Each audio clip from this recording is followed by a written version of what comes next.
আসসালামু আলাইকুম। আজকে আমরা পাস্ট পারফেক্ট কন্টিনিউয়াস টেন্স নিয়ে আসলাম। তাহলে আমরা দেখি পাস্ট পারফেক্ট কন্টিনিউয়াস টেন্স কাকে বলে।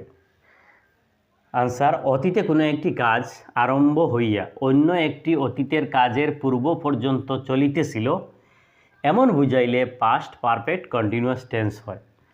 অতীতে কোনো একটা কাজ আরম্ভ হইয়া আরও একটা অতীতের কাজ হওয়ার আগ পর্যন্ত এটা কন্টিনিউস চলিতেছিল, অর্থাৎ একটা লম্বা সময় ধরিয়া কাজটা চলিতেছিল এমন কোনো কাজ বুঝাইলে তাহলে আমরা পাস্ট পারফেক্ট কন্টিনিউয়াস টেন্স বুঝব।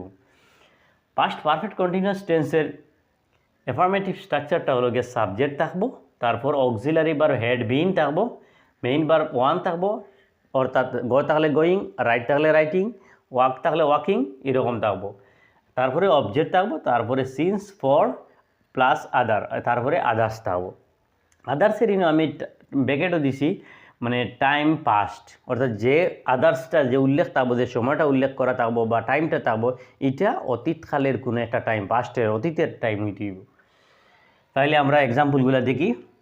I had been suffering from fever for a long time before I went here. এখানে একটা আমি সেখানে যাইবার আগে, আমি অনেক দিন ধরে লম্বা সময় ধরে বহুত দিন ধরিয়ে জ্বরে ভুগিতেছিলাম।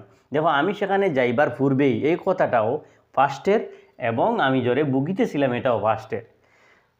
তার মানে এখানে অতীতে দুইটি কাজ হয়েছে। এইটা কাজ আই ওয়েন্ট হেয়ার, আমি সেখানে যাইবার পূর্বে এই কাজটা হয়েছিল, একটা আগে এবং একটা পরে। তো অতীতে দুইটা কাজ, তো কন্টিনিউ চলতেছিল কোনটা? I had been suffering from fever for a long time, এইটা কন্টিনিউ চলছে, কাজটা আরম্ভ আগে থেকে হইতেছিল, এবং আই ওয়েন্ট হেয়ার, আমি সেখানে যাইবার পূর্ব মুহূর্তে পর্যন্ত এটা কাজ চলিতেছিল। সুতরাং এটা একটা প্রেজেন্ট পারফেক্ট কন্টিনিউয়াস টেন্সের সেন্টেন্স। 2 নম্বর দেখি।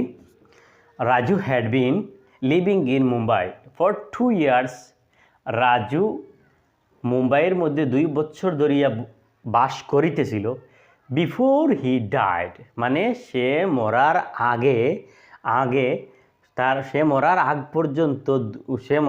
2 বছর ধরিয়া মুম্বাই বাস করিতেছিল, অর্থাৎ তার মৃত্যু হওয়ার আগের 2 বছর ধরিয়া সে মুম্বাইয়ে বাস করিতেছিল। এখানে দুইটা হি ডাইড শব্দটাও ফার্স্ট টেন্সের, এবং Raju had been living in Mumbai for 2 years, এটাও ফার্স্ট টেন্সের। তো ওটা কন্টিনিউ চলিতেছিল, আরম্ভ হইতেছিল, আর সি ডাই মৃত্যুর আগ পর্যন্ত আসলো। তাহলে আমরা দেখলাম যে অতীতে দুইটি কাজ আরম্ভ হয়েছে। একটি অতীতের কাজের পূর্ব পর্যন্ত চলিতেছিল, হি ডাইড, এর আগ পর্যন্ত কি চলিতেছিল? Raju had been living in Mumbai for 2 years, এই কাজটা চলিতেছিল, তারপরে সেটা হয়েছে। তাহলে এটা একটা পাস্ট পারফেক্ট কন্টিনিউয়াস টেন্স। আর একটা দেখি, C number example. It had been raining for 3 days। 3 দিন হইতে মুষলধারে বৃষ্টি হইতেছিল। আচ্ছা, এখন এখানে সিন্স নাই, ফর নাই, প্রশ্ন আসতে পারে তাহলে এই অ্যাফার্মেটিভ স্ট্রাকচারের সাথে তার সংযুক্ত বা মিল হইল কেমনি? আসলে এখানে সবটা এরকম থাকতো না। এখানে হ্যাডবিন শব্দটা দিয়ে আমরা বুঝতে লাগবো ছিল। আর যদি এখানে হ্যাজবিন হইতো তাহলে আমরা তো প্রেজেন্ট পারফেক্টে গেলাম না, হ্যাজবিন না, সুতরাং আমরা প্রেজেন্ট পারফেক্ট টেন্সের অক্সিলারি ভার্ব হ্যাডবিন আছে। তো ইট had been raining for 3 days, 3 দিন হইতে মুষলধারে বৃষ্টি হইতেছিল, এই হ্যাডবিন শব্দটা নিয়ে আমরা এটা কনফার্ম করিয়ে দেয়। সুতরাং এটা একটা past perfect continuous tense. D number. I was in America, আমি আমেরিকায় ছিলাম। My father had been living in Kolkata since 2012। আমি আমেরিকা যখন ছিলাম, আমার বাবা 2012 অর্থাৎ 2012 সাল পর্যন্ত কলিকাতায় বাস করিতেছিলেন। তখন আমি কই ছিলাম? আমেরিকা ছিলাম। এখানেও দুইটা কাজ। এখন দেখো, এখানে সিন্স 2012, এই যে একটা ইয়ার্স যেটা উল্লেখ করা হয়েছে, এই ইয়ারটা কিন্তু অতীতের। মনে করুন আমি এখন বর্তমানে 2024 সালের 2024 চলে, 2024 এখানে যদি আমি 2005 বা 2006 দিই তাহলে তো এটা পাস্টের হইল না, এটা ফিউচার হয়ে গেল। ফিউচার না হওয়ার জন্য এখন 2024 আছে, তার প্রিভিয়াসলি যা ইয়ার আছে অর্থাৎ তার মানে পিছর যে ইয়ার 2024 আগে 2023 2022 হইতে পারে, 2021 হইতে পারে, মানে এই টাইমটা পাস্টের অতীতের কাজটা বুঝে অতীতের টাইমটা উল্লেখ করতে হইব। তাহলে এনেও দেখলাম যে আই ওয়াজ ইন আমেরিকা, আমি যখন আমেরিকা ছিলাম, my father had been living in Kolkata since 2012, এখানে 2012 সাল পর্যন্ত তিনি বাস করিতেছিলেন। এরকম দেখলাম। তাহলে আমরা এটা বুঝলাম যে পাস্ট পারফেক্ট কন্টিনিউয়াস টেন্স কাকে বলে, অতীতে দুইটি কাজ একসাথে না আর কি, একটি কাজ আরম্ভ হইয়া অন্য একটি কাজের পূর্ব পর্যন্ত চলিতে থাকবে, কন্টিনিউ চলতে হবে, এমন বুঝাইলে তাহলে পাস্ট পারফেক্ট কন্টিনিউয়াস টেন্স আমরা বুঝতাম পারব।